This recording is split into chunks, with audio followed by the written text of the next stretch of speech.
ایک مرتبہ فرشتوں کے سردار حضرت جبریل امین علیہ الصلوۃ والسلام معراج کے دولہ امام الانبیاء صلی اللہ علیہ وسلم کی خدمت بابرکت میں حاضر ہوئے اور ایک بڑی انوکھی عرض کی۔ عرض کرتے کہ یا رسول اللہ صلی اللہ علیہ وسلم، مجھے کوہ قاف میں جانے کا اتفاق ہوا، میں نے وہاں رونے اور چلانے کی آوازیں سنی، جدھر سے آوازیں آ رہی تھی ادھر بھی گیا تو وہاں ایک فرشتہ جو آسمانوں پر بڑے عزت و اکرام کے ساتھ نورانی تخت پر بیٹھتا تھا، 70,000 فرشتے اس کے گرد صفے بنا کر کھڑے ہوتے تھے۔ وہ جب سانس لیتا تھا تو اللہ تعالیٰ اس کی ہر سانس کے بدلے ایک فرشتہ پیدا فرما دیتا تھا۔ مگر آج اسی فرشتے کو میں نے بڑی پریشانی کے عالم میں دیکھا، کوہ کاف میں بڑا پریشان تھا، آہوزاری کر رہا تھا۔ تو میں نے اس سے پوچھا کہ یہ تیرے ساتھ کیا معاملہ ہوا؟ فرشتہ بولا کہ معراج کی رات جب نبی پاک علیہ الصلوۃ والسلام میرے قریب سے گزرے تھے تو میں نے ان کی اس طرح تعظیم نہ کی، اس طرح ان کا ادب نہ کیا جو کرنا چاہیے تھا۔ بس اللہ پاک کو یہ میری ادا پسند نہ آئی، چنانچہ مجھے اس کی سزا دے دی گئی اور مجھے اس بلندی سے یہاں اتار دیا گیا۔ پھر اس نے مجھ سے درخواست کی کہ جبریل امین، اللہ پاک کی بارگاہ میں میری سفارش کیجئے، دعا کیجئے کہ اللہ مجھے معاف فرما دے۔ جبریل امین عرض کرتے ہیں کہ یا رسول اللہ صلی اللہ علیہ وسلم، میں نے بڑی عاجزی کے ساتھ بارگاہ الہی میں اس فرشتے کی سفارش کی، اس کی نجات کے لیے دعا کی، تو ارشاد ہوا کہ اے جبرائیل، اس فرشتے کو بتا دو اگر معافی چاہتا ہے تو میرے حبیب پر درود پاک بھیجے۔ جبریل امین کہتے ہیں یا رسول اللہ، جیسے ہی میں نے یہ بات اس فرشتے کو بتائی، وہ فرشتہ آپ کی ذات پر درود پاک پڑھنے لگ گیا۔ حضور جیسے جیسے وہ درود پڑھتا رہا، اس کے بالوں پر نکلنا شروع ہوئے اور اڑ کر آسمان کی بلندیوں پر جا پہنچا۔ تبھی تو شاعر کہتے ہیں ہر درد کی دوا ہے صلی علی محمد، ہر درد کی دوا ہے صلی علی محمد، تعویذ ہر بلا ہے صلی علی محمد صلی اللہ علیہ وسلم۔ اس واقعے میں ہمیں یہ بھی پتہ چلتا ہے کہ سرور کائنات صلی اللہ تعالی علیہ وسلم کی عزت، آپ کا اکرام، آپ کا ادب یہ رب کو کتنا پسند ہے، اور ان کی شان میں ذرا سی بھی بے ادبی وہ بندے کا ایمان بھی غارت کر دیتی ہے اور رب کو بھی اس سے ناراض کر دیتی ہے۔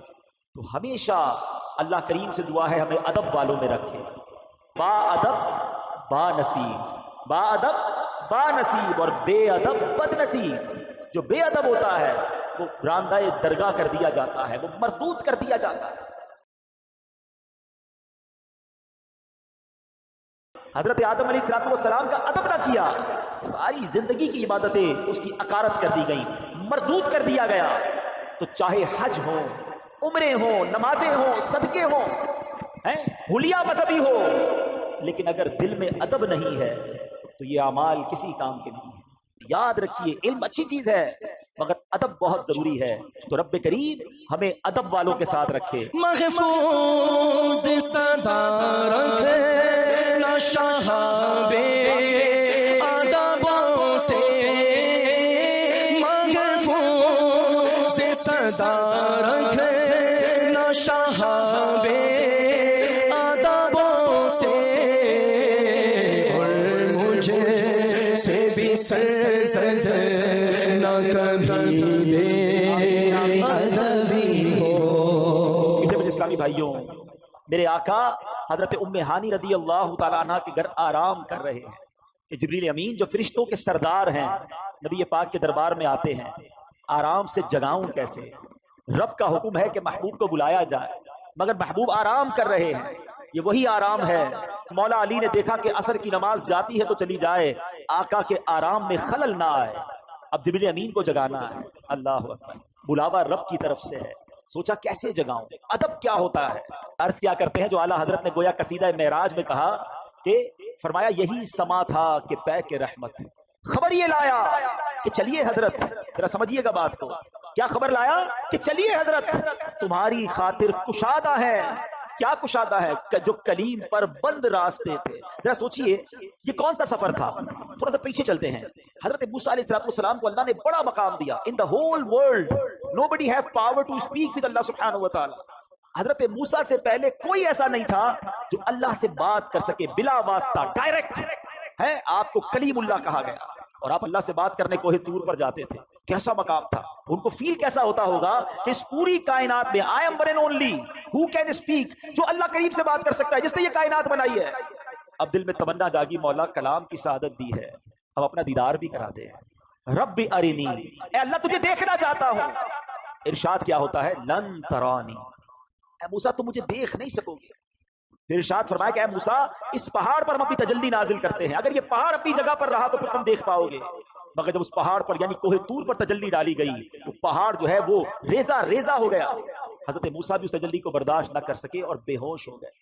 کلیم اللہ کی تمنا بھی دیکھنا ہے، کہا گیا لن ترانی، آقا آرام کر رہے ہیں اور بلایا جا رہا ہے۔ صلاۃ والسلام میں ایک شعر سنتے ہیں، آج ذرا تسلی سے سمجھ لو اس کو۔ کس کو دیکھا یہ موسیٰ سے پوچھے کوئی، آنکھ والوں کی ہمت پہ لاکھوں سلام۔ کس کو دیکھا یہ موسیٰ سے پوچھے کوئی، کس کو دیکھا یہ موسیٰ سے پوچھے کوئی، آنکھ والوں کی ہمت پہ لاکھوں سلام، آنکھ والوں کی ہمت پہ لاکھوں سلام۔ بڑا سفر بڑی تیاری ہوتی ہے۔ آپ نے اپنے گھر سے اپنے آفس جانا ہے، اب زیادہ سامان لے کر نہیں جاتے، لیکن اگر آپ نے 3 دن کے مدنی قافلے میں جانا ہے تو آپ 3 دن کا سامان لے کر جاتے ہیں۔ اللہ مکے مدینے کی حاضری بار بار عطا فرمائے۔ جب مکے مدینے جاتے ہیں تو ذرا بڑا بیگ بن جاتا ہے، احرام بھی ہوتا ہے، کپڑے بھی ہوتے ہیں، سامان اور ہوتا ہے۔ جتنا بڑا ٹریول اتنی بڑی تیاری۔ یہ سفر کہاں کا تھا، یہ کتنا بڑا سفر تھا۔ حاضری دینی تھی بارگاہ الہی میں، جنت کا مشاہدہ کرنا ہے، آسمانوں کی سیر کرنی ہے، فرشتوں کی بارات آئی ہے لینے۔ تیاری کیسی کروائی گئی؟ نبی پاک کو حتیم میں لایا گیا، کعبہ مشرفہ کا وہ حصہ جو کعبے کا حصہ ہے، اللہ کریم وہاں بھی بار بار حاضری عطا فرما۔ حتیم میں لایا گیا، وہاں نبی پاک کے سینہ اقدس کو چیرا گیا اور اس میں نور کی برسات کی گئی، حکمتیں داخل کی گئی، پھر سینہ اقدس کو بند کر دیا گیا۔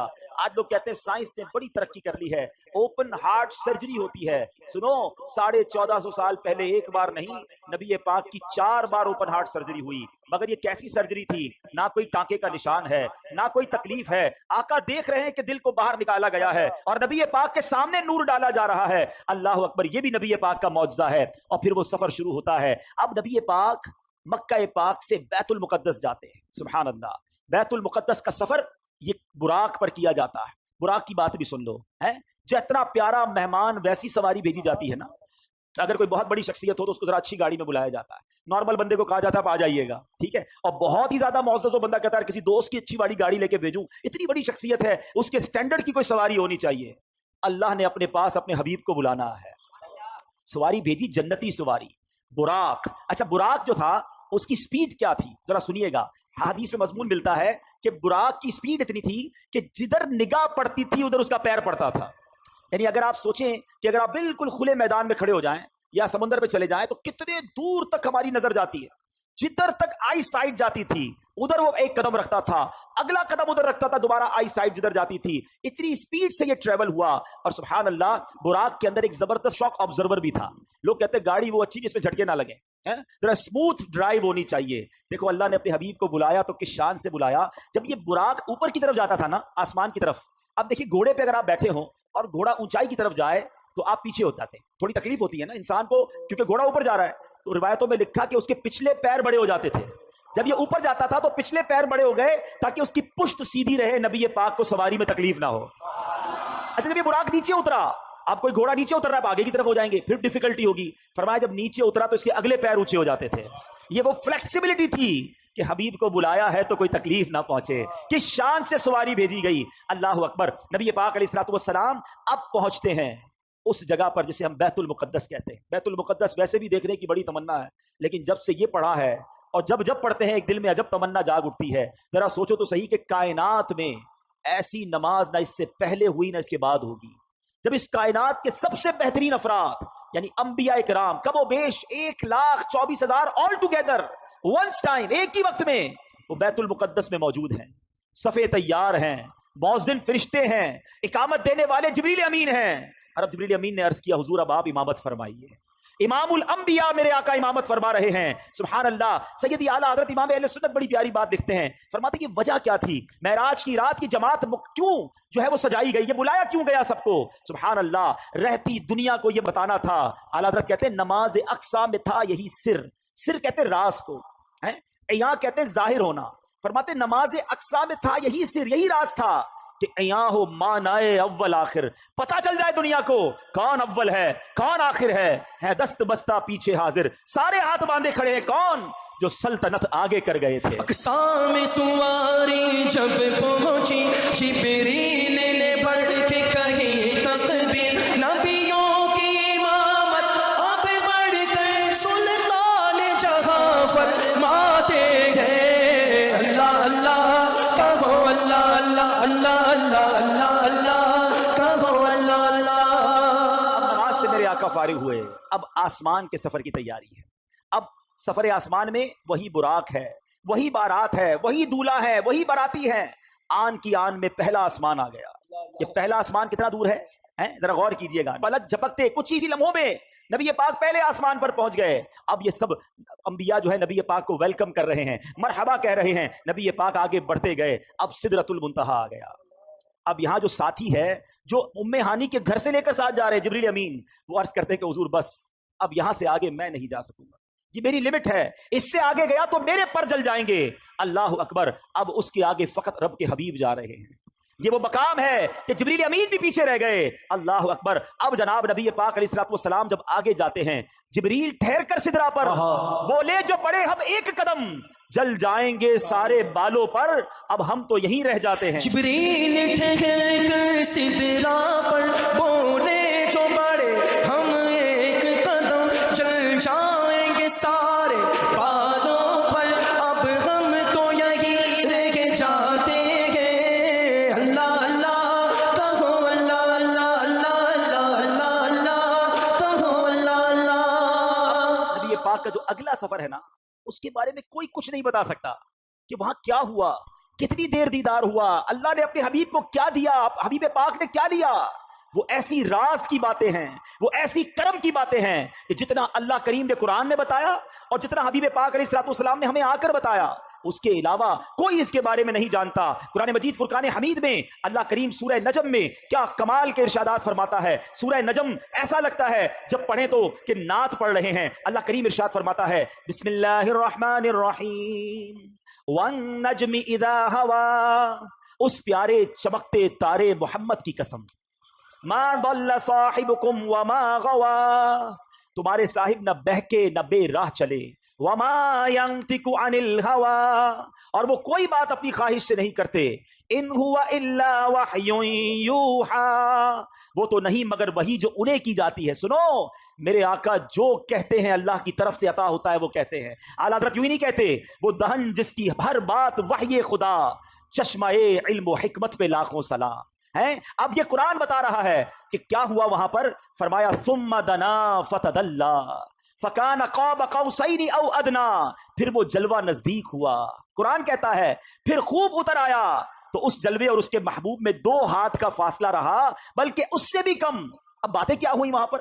قرآن کہتا ہے فَأَوْحَا إِلَىٰ عَبْدِهِ مَا أَوْحَا، اب وحی فرمائی اپنے بندے کو جو وحی فرمائی، رب نے جو فرمانا تھا فرمایا اور محبوب نے جو لینا تھا وہ لے لیا۔ تو اب یہ وہ سفر ہے میٹھے اسلامی بھائیوں کہ جب نبی پاک علیہ الصلوۃ والسلام یہ سفر کر کے واپس آئے، یہ عظیم سفر ہے، جنت کے طبقات دکھائے، جہنم کے مشاہدات کیے۔ میں انشاءاللہ بیان کے آخر میں مشاہدات کے بارے میں بھی بتاؤں گا۔ آل ٹوگیدر جب یہ سفر کر کے نبی پاک واپس آتے ہیں تو آج لوگ کہتے ہیں جناب کہ بڑی سائنس نے ترقی کر لی ہے، بڑا مہینوں کا سفر دنوں میں، دنوں کا سفر منٹوں میں طے ہوتا ہے۔ لیکن میرے آقا کے اس سفر میں جس میں ہزاروں سال کا یہ ٹریول ہے، علماء کہتے ہیں اگر اس کو لاجیکلی کیلکولیٹ کریں نا تو یہ کئی ہزار سالوں کا سفر بنتا ہے۔ مگر نبی پاک جب واپس آئے تو جو دروازہ کھولتے وقت کنڈی ہل رہی تھی وہ اب بھی ہل رہی ہے، جو بستر چھوڑ کے میرے آقا گئے وہ بستر اب بھی گرم ہے۔ آقا نے وضو کیا تھا، ہم وضو کرتے زمین پر پانی بہتا ہے، راوی لکھتے نبی پاک آئے وہ پانی ابھی بھی بہ رہا تھا۔ بڑا لاجیکلی بات سمجھ لو، ہر دور کے مطابق ہے نا انبیاء کو معجزات دیے گئے، ہر دور کے مطابق، جیسا دور ویسے معجزات۔ مثال کے طور پہ حضرت موسیٰ علیہ السلام کا دور تھا، وہ جادوگروں کا دور تھا، ان کا مقابلہ کرنے کے لیے حضرت موسیٰ علیہ السلام کو عصا کا معجزہ دیا گیا، آپ نے عصا ڈالا وہ اژدہا بن گیا، فرعونیوں کے سانپوں کو کھا گیا، وہ عاجز آ گئے۔ حضرت عیسیٰ کا دور ڈاکٹرز کا دور تھا، علاج دریافت ہو گیا تھا، اس کو کاؤنٹر کرنے کے لیے آپ کو کیسا معجزہ دیا گیا کہ قرآن میں لکھا ہے کہ آپ مادر زاد اندھوں کی آنکھوں پر دم کرتے تھے وہ آنکھ والے ہو جاتے تھے، آپ مردوں کے لیے دعا کرتے مردے زندہ ہو جایا کرتے تھے۔ تو جیسا دور ویسا معجزہ۔ میرے آقا کا جو دور تھا، جس دور میں نبی پاک آئے، وہ دور کیسا تھا؟ وہ دور تھا عربیوں کا فصاحت و بلاغت کا دور تھا، انٹلیکچوئلز کا دور تھا. اس زمانے میں بڑا عجب معاملہ تھا. ایک اور بڑی عجیب بات پہلے بھی میں نے بیانات میں بتائی ہے کہ جو عربی نہیں ہے وہ کیا کہلاتے ہیں؟ ہم کیا ہیں؟ عجمی. عجمی کا معنی پتہ ہے؟ عجمی کہتے ہیں گونگے کو. ہم کتنا شوق سے بتاتے ہیں عجمی ہیں. عجمی کہتے ہی گونگے کو. اس کا معنی گونگا ہے. یہ عربیوں کا ایک زوم تھا. عربیوں کا ماننا یہ تھا کہ عربی بول سکتے ہیں یہ عجمی، باقی سارے گونگے ہیں. ان کو اپنی زبان پر اتنا ناز تھا. یعنی اس زمانے میں تلوار کے لڑائی کے ساتھ ساتھ الفاظ سے بھی لڑائی ہوتی تھی. حضرت عبداللہ بن رواحہ، حضرت حسان بن ثابت رضی اللہ تعالیٰ عنہ، یہ نبی پاک کے دربار کے نعت گو شاعر تھے. دشمن نبی پاک کی شان میں گستاخانہ اشعار لکھتے تھے، یہ ادھر سے جواب میں نعتیں لکھتے تھے. ایک موقع پر پیارے آقا علیہ الصلوۃ والسلام نے حضرت عبداللہ بن رواحہ سے فرمایا، عبداللہ تم اشعار دشمنوں کے مقابلے میں لکھو، تمہارے اشعار ان کے لیے تیر کی مانند ہے. تو یہ دور تھا. اس دور میں نبی پاک تشریف لائے. اب ضروری تھا کہ پیارے آقا ان سے زیادہ فصیح ہوں، ان سے زیادہ خوبصورت بات کریں. اللہ نے نبی پاک کے قلب اقدس پر قرآن نازل کر دیا. جب اللہ کے حبیب قرآن کی تلاوت کرتے تھے وہ عاجز آ گئے، وہ پریشان ہو گئے.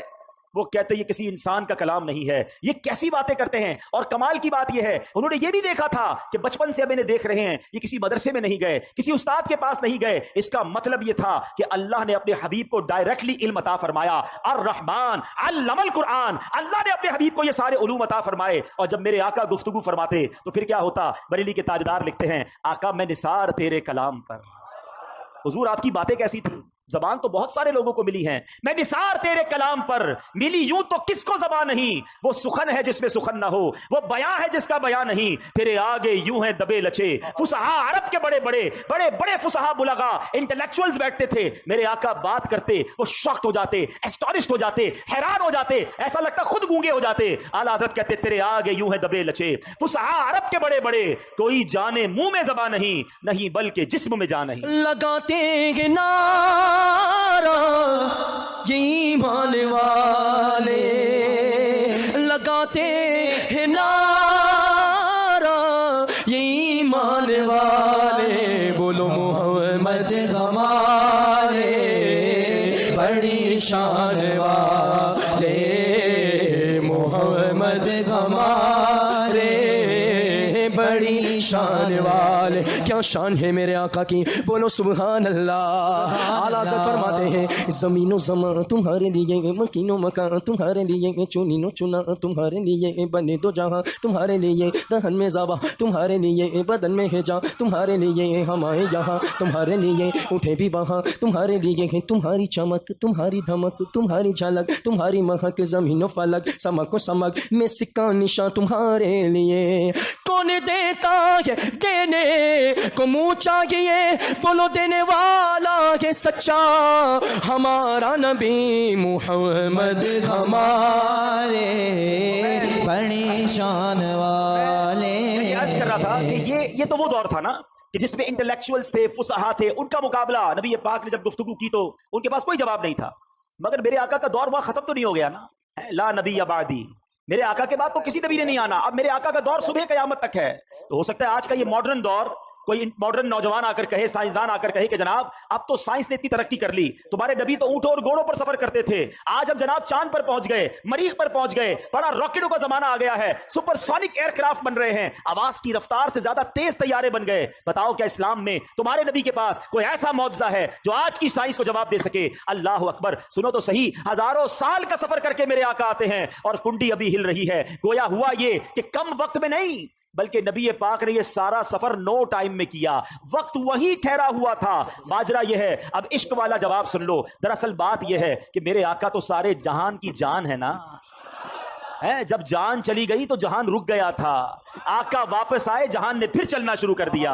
اعلیٰ حضرت کہتے ہیں وہ جو نہ تھے تو کچھ نہ تھا، وہ جو نہ ہو تو کچھ نہ ہو، جان ہے وہ جہان کی، جان ہے تو جہان ہے. اللہ اکبر. نبی پاک تشریف لائے اور اب صبح کے وقت میرے آقا نے ام ہانی رضی اللہ تعالیٰ عنہ کو جب یہ واقعہ سنایا، آپ نے کہا میرے آقا مکے والوں کو بتائیے گا نہیں، وہ مانیں گے نہیں، یہ ایسی بات ہے یہ اور آپ کی مخالفت کریں گے. ذرا غور کیجیے، وہ وقت تھا جب فقط 40-50 تقریباً 80-90 کے قریب مسلمان تھے، زیادہ مسلمان نہیں ہوئے تھے. 11 سن نبوی کا وقت ہے اور میرے آقا نے فرمایا میں نے تو ضرور بتانا ہے. نبی پاک نے مکے والوں کے سامنے بتانا شروع کیا. ابو جہل بدبخت کہتا ہے اے محمد صلی اللہ تعالی علیہ وسلم، جو آپ مجھے کہہ رہے ہیں میں اگر مکے والوں کو جمع کر لوں انہیں بھی کہیں گے؟ کہا بالکل. مکے والے جمع کر لیے گئے. کہا بتائیے آپ کیا کہہ رہے تھے؟ پیارے آقا علیہ الصلوۃ والسلام نے فرمایا کہ میں رات کے تھوڑے حصے میں بیت المقدس سے ہو کر آیا. میں آسمانوں کی سیر کر کے آیا ہوں. اللہ اکبر. مکے میں شور بچ گیا. ابو جہل نے نبی پاک کی گستاخی کرنا شروع کی. کہا دیکھو یہ کیسی بات کرتے ہیں. کفر والے تو تھے ہی تھے, کچھ ایمان والے بھی تذبذب ہو گئے.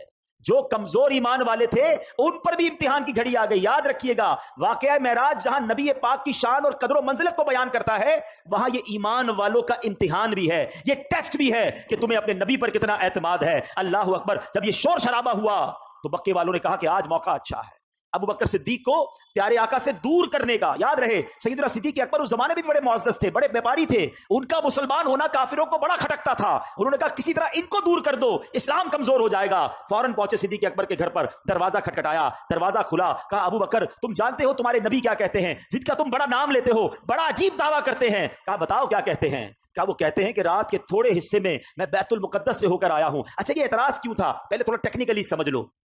بیت المقدس جو ہے وہ 1 مہینے کا راستہ تھا. اونٹ پہ جائیں گھوڑے پہ جائیں تو مکے سے بیت المقدس 1 مہینے کا راستہ, واپس آئیں پھر 1 مہینے کا راستہ. 2 مہینے کا سفر. نبی پاک کا کلیم یہ تھا کہ میں رات عشاء بھی یہیں پڑھی ہے, فجر بھی یہیں پڑھی ہے, اور تھوڑی دیر میں ہو کر آ گیا ہوں. ان کو سمجھ نہیں آ رہی تھی. لاجک یہ کہتی تھی کہ ہو نہیں سکتا ہے, مگر ہر چیز لاجک سے جواب نہیں دیا جاتا. صدیق اکبر نے یہ ہمیں سکھا دیا ہے. وہ دروازے پر گئے, کہا ابو بکر تم جانتے ہو تمہارے نبی کیا کہتے ہیں. کیا کہتے ہیں. کہتے رات کے تھوڑے حصے میں بیت المقدس سے ہو کر آ گیا ہوں. کہا واقعی میرے آقا کہتے ہیں. ہو سکتا ہے سوال کرنے والے نے سوچا ہو کہ اب تذبذب آ رہا ہے, ہیزیٹیشن آ رہی. کہا ہاں تمہارے نبی یہی کہتے ہیں. کہا اگر میرے آقا فرماتے ہیں تو حق فرماتے ہیں, سچ فرماتے ہیں. کہا اے ابو بکر تم تو بڑے ہوشیار, بڑے عقل مند, تم کیسے یقین سے کہہ سکتے ہو یہ سچ ہے. کیا کمال کا جواب دیا. فرماتے میں تو اس سے بڑی خبروں کی تصدیق کرتا ہوں. جب نبی پاک مجھے آسمان کی خبر دیتے ہیں کہ جبریل آتے ہیں, قرآن لاتے ہیں, وحی نازل ہوتی ہے, نہ جبریل کو دیکھا نہ قرآن نازل ہوتے دیکھا, میں نبی پاک کی جب ان باتوں کو مانتا ہوں تو میں اس کو بھی مانتا ہوں. اب ذرا جو میں بات سمجھانا چاہ رہا ہوں عقیدے کی, ٹھیک ہے, ہر 27 رجب کو یہ معاملہ ہوتا ہے.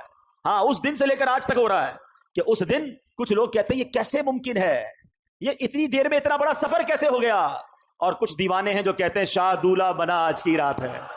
یہ نصیب والوں کا حصہ ہے. صدیق اکبر کی راہ پر چلنے والے, ان کے نقش قدم پر چلنے والے مرحبا یا رسول اللہ کے نعرے لگا رہے ہیں, ساری دنیا میں معراج کی خوشیاں منا رہے ہیں. اور جو ابو جہل کو دیکھ رہے ہیں کہ ابو جہل نے وہاں بھی آرگیومنٹ کیا تھا, وہ آج بھی یہ سوال کر رہے ہیں کہ نہیں جناب یہ معراج جو ہے یہ روحانی تھی, یہ خواب میں تھی, یہ فزیکلی نہیں تھی. ارے بڑا آسان, بچے بھی سمجھ جائیں گے آج اگر میں جس بات کو سمجھانے جا رہا ہوں. میں آپ سے سوال کرتا ہوں, اگر نبی پاک نے 27 رجب کی صبح یہ دعویٰ کیا تھا, یہ کلیم کیا تھا کہ میں خواب میں بیت المقدس گیا ہوں, تو کسی کو کوئی اعتراض بنتا ہے؟ آپ کا بچہ صبح اٹھ کر کے ابو رات مدینے گیا تھا خواب میں, ابو پھر اس کے بعد لاہور بھی گیا, امریکہ بھی گیا, صبح اٹھا تو بستر پر ہی تھا, تو آپ کہیں گے بیٹا کوئی بات نہیں, میں بھی رات گھومتا ہی رہتا ہوں خواب میں, کوئی ٹینشن کی بات نہیں, خواب میں سارے جا رہے ہوتے ہیں.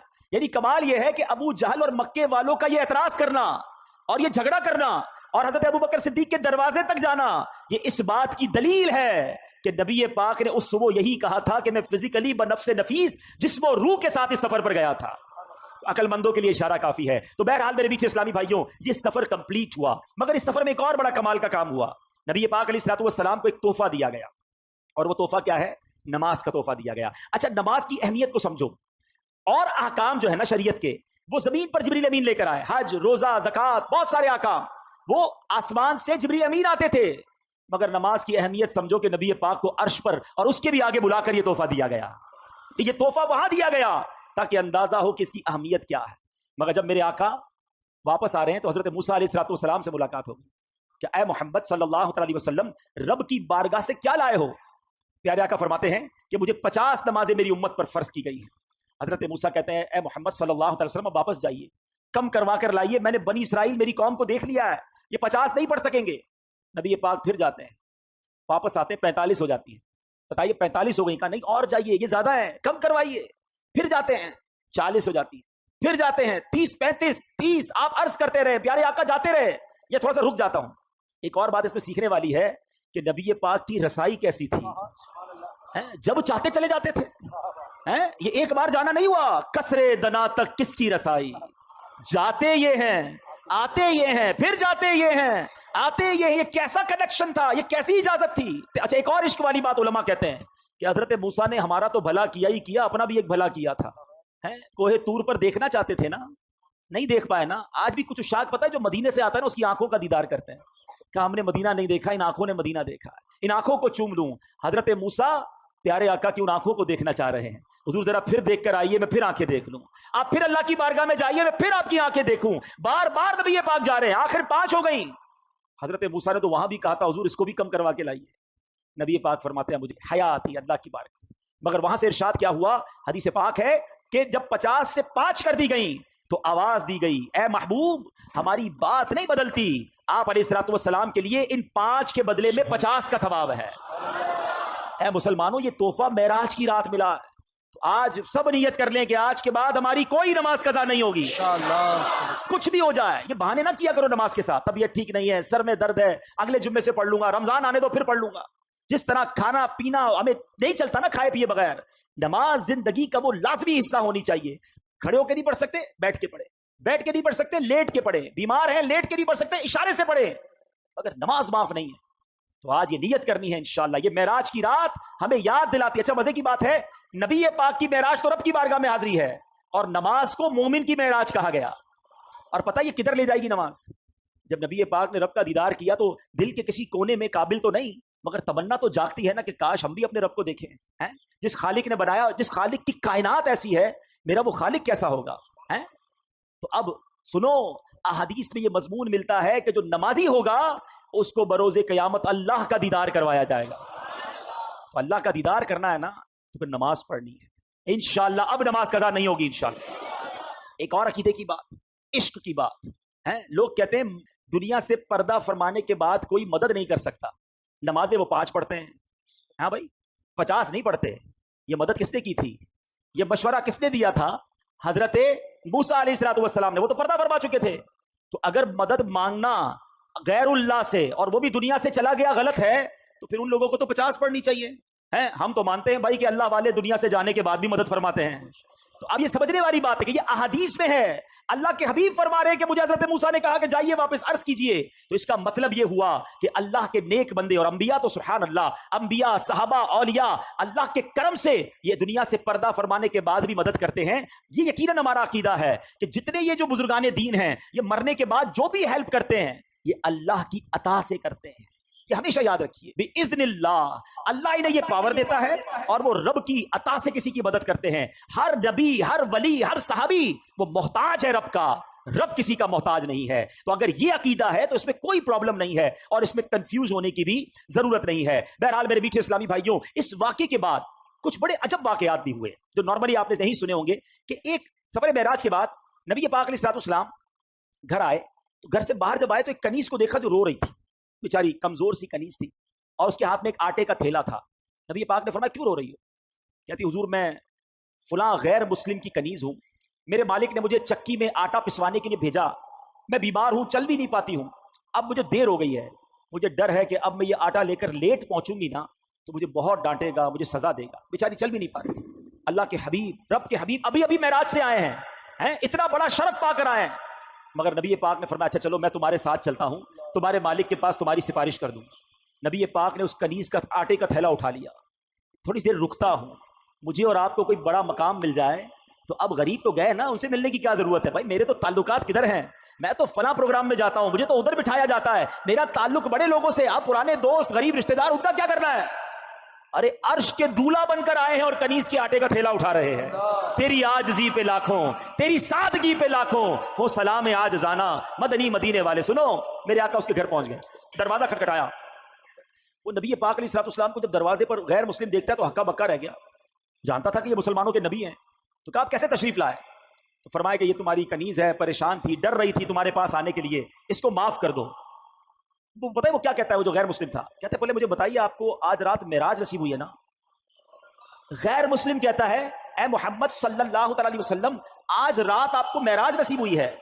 نبی پاک نے فرمایا ہاں ہے. سنو، وہ اندر گیا، واپس آیا، اس کے ہاتھ میں تورات شریف یا انجیل مقدس آسمانی کتاب تھی اور وہ کہتا ہے یہ دیکھیے اس میں نبی آخر الزمان کی یہ نشانی لکھی ہوئی ہے کہ وہ نبی جو آخری نبی ہوں گے جب ان کو جس رات معراج ہوگی اس رات کی صبح وہ ایک کنیز کے آٹے کا تھیلا اٹھا کر کسی غیر مسلم کے دروازے پر جائیں گے. آپ میرے دروازے پر آئے ہیں، میں کلمہ پڑھ کر مسلمان ہوتا ہوں. سبحان اللہ. یہ اللہ اکبر. اب یہ میرے آقا کی شان ہے کہ نبی پاک کی اس معراج کا ذکر اور معراج کے بعد اس عاجزی کا ذکر بھی آسمانی کتابوں میں موجود ہے. ارے جن کے نصیب میں ماننا ہوتا ہے، جن کے مقدر میں ایمان لانا ہوتا ہے، جن کے مقدر میں عشق رسول ہوتا ہے، ان کو یہ سعادت ملتی ہے. بڑی پیاری بات شاعر کہتے ہیں، عقل والوں کے نصیبوں میں کہاں ذوق جنون. ہر بات عقل سے نہیں تولی جاتی، ہر بات لاجک سے نہیں دیکھی جاتی. عقل والوں کے نصیبوں میں کہاں ذوق جنون. عشق والے ہیں جو ہر چیز لٹا دیتے ہیں. جیسے میری سرکار کے بولو ایسا نہیں کوئی، جیسے میرے سرکار کے ایسا نہیں کوئی. سبحان اللہ. اب اس میں وسوسہ اپنے قریب بھی نہ آنے دیں. بڑی آسان سی بات ہے. جب پہلی جماعت کے طالب علم کو میٹرک کی کتابیں سمجھ آئیں گی، میٹرک کے طالب علم کو MBBS کی کتابیں پکڑا دو، اس کو سمجھ نہیں آئیں گی. تو ہم یہ کیوں سمجھتے ہیں کہ میرے دماغ میں جو اتنا سا دماغ ہے اس میں اللہ کی قدرت کی ساری باتیں آ جائیں. آج سے تھوڑے عرصے پہلے تو بلیک ہول کے بارے میں سنا ہی نہیں تھا، اب پتہ چلا دنیا میں کوئی بلیک ہول بھی ہے. اب جناب اور کہکشائیں دریافت ہو رہی ہیں. ہر بات عقل سے اور میری عقل میں آ جائے تو ہی ٹھیک ہے. یہ میری عقل کا ہی فطور ہے. ارے جب اللہ اور اس کا رسول نے فرما دیا تو اب میرا کام ماننا ہے. ہمارا وہ پنجابی لوگ بڑی پیاری بات کہتے ہیں اسی منن والے سوچن والے نہیں ہیں. منن والے بنے، ماننے والے بنے. ہمارا کام لبیک کہنا ہے. مجھے بتاؤ نا، آج سے 50 سال پہلے کوئی سوچ سکتا تھا کہ کوئی ایسا فون بھی ہوگا جس میں تار نہیں ہوگا؟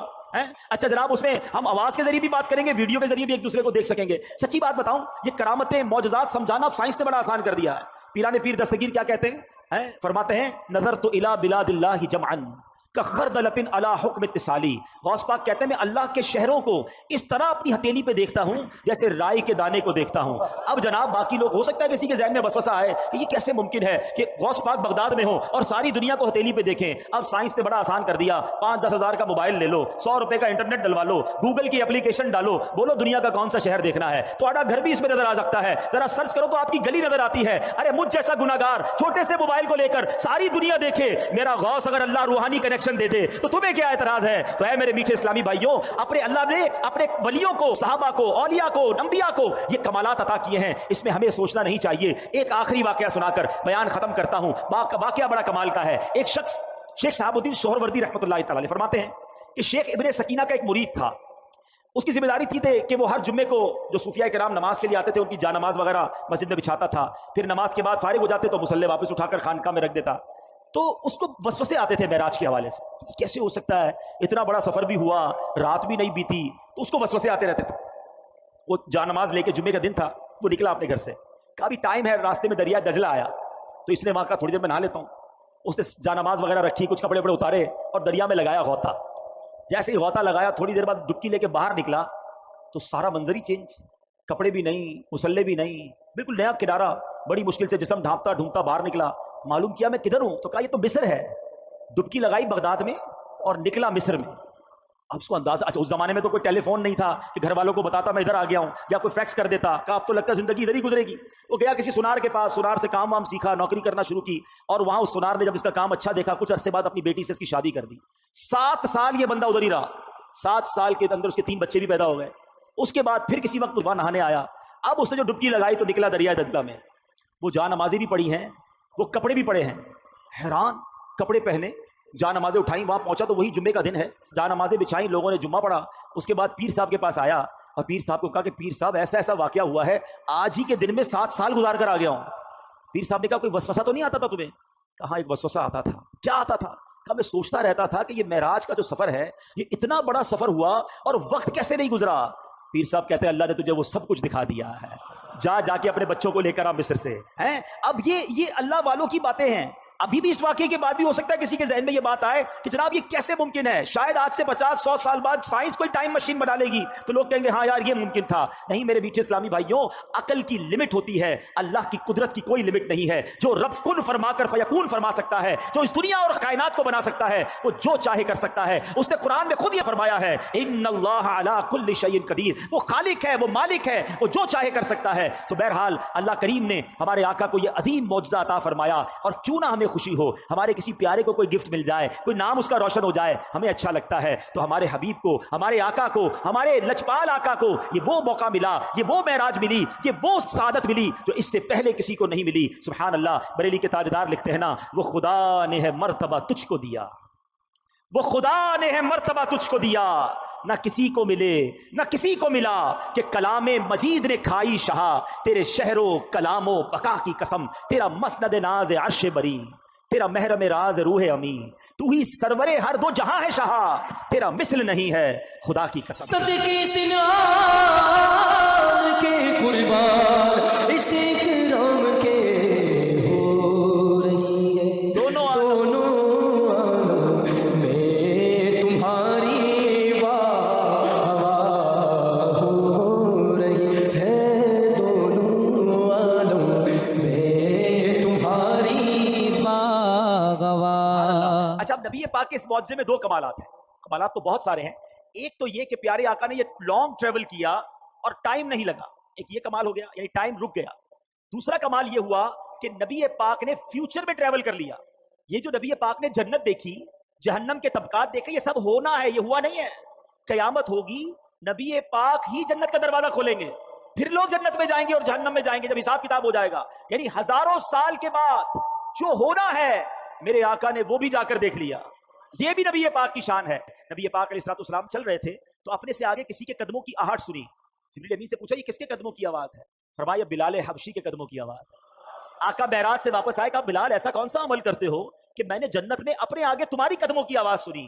حضرت بلال عادسی سے کہتے ہیں حضور عمل تو کوئی نہیں، بس جب بے وضو ہوتا ہوں فوراً وضو کر لیتا ہوں، اور جیسے ہی وضو کرتا ہوں 2 رکعت نفل ادا کر لیتا ہوں۔ تو تحیت الوضو یہ وہ عمل ہے، اور با وضو رہنا وہ عمل ہے کہ نبی پاک نے حضرت بلال کی قدموں کی آواز جنت میں سنی۔ میرے آقا نے جنت کے ایک دروازے پر لکھا ہوا دیکھا کہ صدقے کا ثواب 10 گنا ہے اور قرضے کا ثواب 18 گنا ہے۔ یہاں یہ بات بھی سمجھنی ہے، علماء فرماتے ہیں کہ صدقہ جو ہے نا، یعنی مدد، یہ ہر بندہ مانگ رہا ہوتا ہے، بعض اوقات ضرورت مند نہیں ہوتا پھر بھی مانگ رہا ہوتا ہے، مگر نارملی قرضہ وہ مانگتا ہے جو ضرورت مند ہو اور اسے لوٹانا بھی ہو۔ تو یہاں میں ایک مشورہ دوں گا، تو آپ نے کیا کرنا ہے کہ آپ نے اپنے بجٹ کا، اپنے مال کا ایک حصہ ایسا رکھیں جو آپ قرضہ دیا کریں۔ آپ قرضے کا سسٹم بنائیں، آپ کی فیکٹری ہے، دکان ہے، مشورہ دیتا ہوں خاص طور پہ جو آپ کے جاب کرتے ہیں، انہوں نے کہاں جانا ہے، ان کو قرضہ دیں، ہر مہینے ان سے آپ کاٹتے رہیں۔ لیکن کیا ہوگا، اس کی فضیلت سنیے، حدیث پاک میں ہے، اس کا مضمون ہے کہ اگر کوئی بندہ کسی کو قرضہ دے، مثال کے طور پہ آپ نے کسی کو 50,000 روپے، لاکھ روپے قرضہ دیا 1 مہینے کے لیے، تو حدیث پاک کے مضمون کے مطابق اسے روزانہ 1 لاکھ صدقہ کرنے کا ثواب ملے گا۔ اعلیٰ حضرت فرماتے ہیں میں روزانہ اتنے 1000 روپے کا صدقہ کرتا ہوں، ثواب کماتا ہوں۔ کہا کیسے؟ کہ میں نے اتنے 1000 روپے قرضہ دیا ہوا ہے، مجھے روز اتنے پیسے صدقہ کرنے کا ثواب ملتا ہے۔ اچھا جب وہ ٹائم آ جائے، یعنی آپ نے 1 مہینے کے لیے دیا، اب وہ بندہ کہتا ہے ذرا مجھے 1 مہینے کا اور موقع دے دیں، آپ کو لگتا ہے بندہ ٹھیک ہے، گڑبڑ نہیں کر رہا، پریشان ہے، 1 مہینے کا اور موقع دے دیں۔ اب حدیث پاک کے مضمون کے مطابق آپ کا ثواب روزانہ ڈبل ہو جائے گا، اب روز 2 لاکھ روپے صدقہ کرنے کا ثواب ملے گا۔ تو اللہ نے اگر آپ کو مال دیا ہے تو کچھ پیسے الگ رکھیں، اس سے قرضہ دیا کریں، پیسے آ جائیں پھر کسی کو ضرورت مند کو قرضہ دیں، تاکہ یہ جو فضیلت ہے کہ آپ کو صدقے کا ثواب 10 گنا، قرضے کا ثواب 18 گنا ہے۔ ہاں یہ ضرور ہے کہ آپ اپنی پیسوں کی واپسی کا پراپر انتظام رکھیں، اور دیکھیں ہمارا مذہب کتنا کمپلیٹ ہے۔ جہاں قرضہ دینے والے کو کہا جا رہا ہے کہ قرضہ دو، نرمی کرو، وہاں قرضہ لینے والے کو کیا کہتا ہے کہ وقت پر قرضہ لوٹاؤ، ورنہ ایک ایک لمحہ تمہارے گناہوں کا میٹر جاری رہے گا۔ تو جس پر قرضہ ہے نا وہ فوراً پیسے لوٹائے، کچھ بیچ کر بھی دینا پڑے تو دے، کیونکہ آپ کو یاد ہوگی وہ حدیث کہ ایک صحابی کا جب وصال ہوا تو نبی پاک نے جب بتایا گیا کہ یہ قرضہ ہے ان کے اوپر، تو آقا نے فرمایا میں ان کی نماز جنازہ نہیں پڑھوں گا۔ نبی پاک نے جنازہ پڑھنے سے منع کر دیا، پھر کسی نے قرضہ اتار دیا یا اپنے ذمے لیا، پھر نبی پاک نے نماز ادا فرمائی۔ تو یہاں یہ سیکھنے کو ملا کہ قرضہ دینے کا ثواب ہے، مگر قرضہ لینے والا وقت پر قرضہ لوٹائے۔ یہاں ایک بڑا پرابلم ہے کہ جو قرضہ لیتا ہے اس کا اسٹائل ہی چینج ہو جاتا ہے، پہلے منتیں کر رہا تھا حضور دے دیں، آپ کی فکر ہی نہ کریں، آپ کے پیسے ٹائم پہ دے دوں گا، اس کے بعد نہ فون اٹھاتا ہے نہ وہ ملتا ہے، بلکہ باتیں بھی عجیب عجیب کر رہا ہوتا ہے۔ ایسا اب نہ کریں، کیونکہ چند غلط لوگوں کی وجہ سے اب لوگوں نے قرضہ دینا ہی چھوڑ دیا ہے، اور یہ قرضہ ختم ہونا جو ہے نا، یہ سود کی طرف لوگ چلے گئے، کہتے ہیں بھائی میں تمہیں پیسے دوں گا مجھے کیا ملے گا، بے رحم ہو جاتا ہے انسان۔ سود اتنا برا عمل ہے کہ یہ انسان کو پیسے سے ایسی محبت کروا دیتا ہے کہ وہ بے رحم ہو جاتا ہے۔ مسلمان مرتا ہے تو مر جائے، کہتا ہے میں پیسے دوں گا مجھے کیا ملے گا، نہیں، ضرورت مند کی مدد کرو، انشاءاللہ تمہیں وہ اجر ملے گا جو قیامت کے دن تمہارا بیڑا پار کر دے گا۔ ٹھیک ہے، تو یہ اسی طرح اب نبی پاک نے جو جہنم میں ملاحظات کیے، یہ ذرا اس میں چند باتیں سن لیں پھر بیان کو ختم کرتے ہیں، کہ پیارے آقا علیہ الصلوۃ والسلام نے جہنم میں ایسے لوگوں کو دیکھا کہ ان کے پیٹ بڑے بڑے کمروں کی مانند ہیں۔ فرمایا یہ کون ہیں؟ تو بتایا گیا یہ سود کا کام کرنے والے ہیں، خدا کے واسطے اس سے توبہ کر لو، نکل آؤ، سود کے اندر جو غرق ہوا وہ برباد ہی ہوگا، یہ اللہ سے جنگ کرنا ہے۔ لوگ کہتے کیا کروں، کاروبار ختم ہو جائے گا، ارے تم رب سے جنگ کر رہے ہو، سب کچھ ویسے ہی ختم ہو جائے گا، ادھر ختم نہیں ہوگا تو آخرت میں کیسے جواب دو گے؟ کسی بھی صورت سود کے قریب نہ جائیں۔ معراج کی رات یہ عذابات کیوں دکھائے گئے؟ اللہ کے حبیب دیکھ کر آئیں اور آ کر اپنی امت کو بتائیں، انہیں ڈرائیں، مگر یہ امت ہے کہ انہیں پتہ بھی ہے پھر بھی یہ کام کر رہے ہوتے ہیں۔ نبی پاک نے دیکھا کچھ لوگ مردار کھا رہے ہیں، فرمایا یہ کون ہے؟ جبریل امین نے کہا حضور یہ لوگوں کی غیبت کرتے تھے، جو غیبت کرتے ہیں، دوستوں میں بیٹھ کر لگائی بجھائی اس کی برائیاں خدا کے واسطے نہ کریں گے، بہت بڑا گناہ اور جہنم میں لے جانے والا کام ہے۔ اللہ سلامت رکھے امیر اہل سنت کو یہ بار بار ایسے ہی نعرے نہیں لگائے جاتے دعوت اسلامی میں کہ غیبت کے خلاف جنگ جاری رہے، غیبت سے بچنا ہے۔ آگے چلیں، نبی پاک علیہ الصلوۃ والسلام نے دیکھا کہ کچھ عورتوں اور مردوں کو دیکھا جن کو ان کی چھاتی کے ساتھ لٹکایا گیا۔ فرمایا کون ہے یہ؟ کہا کہ حضور یہ منہ پر عیب لگانے والے اور پیٹھ پیچھے برائی کرنے والے۔ اللہ اکبر۔ نبی پاک نے ایسے بھی لوگوں کو دیکھا کہ جن کے ہونٹ پکڑ پکڑ کر گل پھاڑے جا رہے ہیں پھر وہ ٹھیک ہو جاتے ہیں۔ عرض کیا کہ جھوٹ بولنے والے ہیں، بات بات پر جھوٹ بولتے ہیں، کیسے برداشت کریں گے؟ ایسے لوگوں کو دیکھا کہ جن کے سر کچلے جا رہے ہیں پھر ٹھیک ہو جاتے ہیں، پھر بڑے پتھر سے کچلے جاتے ہیں۔ فرمایا کون ہے یہ؟ کہا حضور نماز کے وقت ان کے سر بوجھل ہو جاتے تھے۔ آج کسی کو کہو نماز کے لیے چلو، کہ آپ چلیں، میں ذرا طبیعت ٹھیک نہیں ہے، میں ذرا تھکا ہوا ہوں، میں بعد میں پڑھ لوں گا۔